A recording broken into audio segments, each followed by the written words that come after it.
us, thank you. Thank you for being here today. Did we have a choice? No, you did not. But, regardless, I am excited that you're here today because we are discussing one of my favorite stories of the Old Testament. Drum roll, please. That's not a drum roll. Just tell us the story. Today, we're in the book of Genesis. Did somebody say Genesis? Indeed. Welcome, Abraham. It's great to have you here to discuss Genesis 22, the binding of Isaac. Ew. No, please stay. We'd love to hear your contributions. Are you sure you don't want Genesis 20 or Genesis 15? My covenant with God. Yes. Genesis 15 is a tasty chapter. Is it your favorite?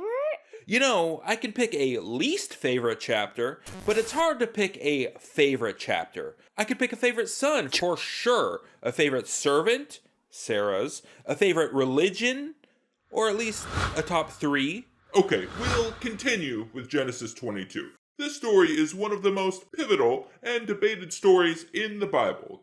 God tests Abraham by commanding him to take his son Isaac and offer him up as a sacrifice. Abraham, can you do the reading? Genesis chapter 22, verse 2. God tested Abraham. I'm sorry, what is this voice you're using? That's my narration voice. Is that a problem? Yeah? Can you just use, your normal voice? Okay.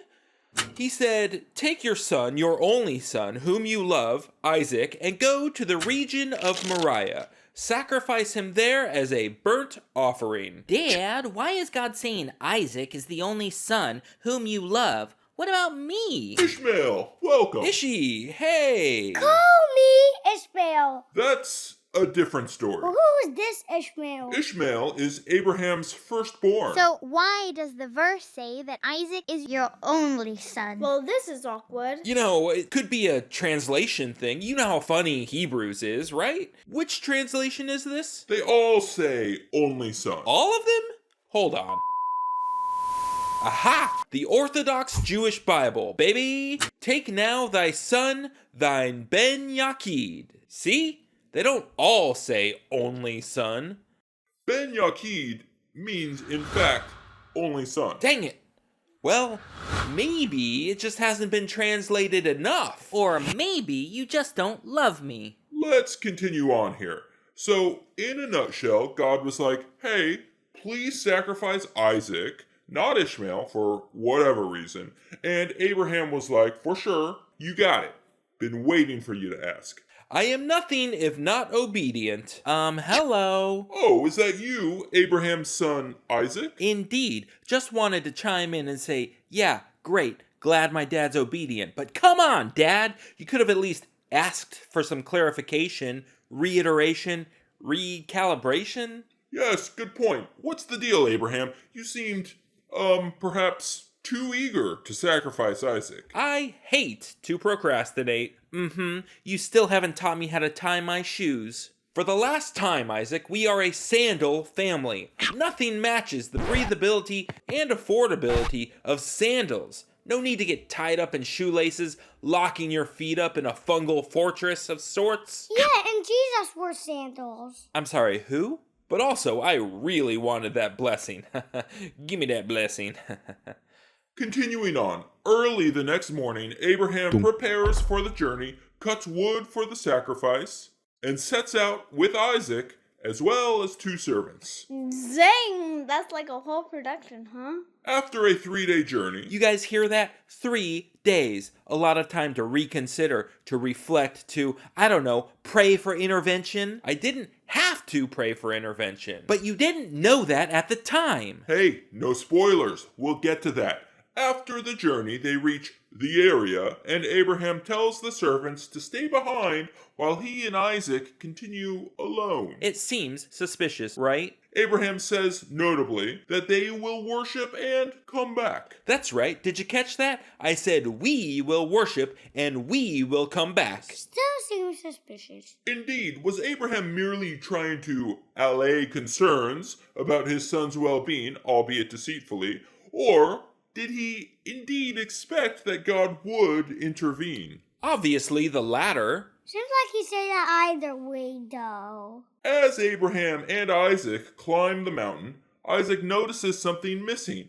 They have the fire and the wood, but no animal for the offering. I was pretty sure there was supposed to be a lamb, which, by the way, I hate killing an innocent lamb for things like this, but, better it than me. Abraham responded to Isaac, assuring him that God will provide the lamb, and so they continued.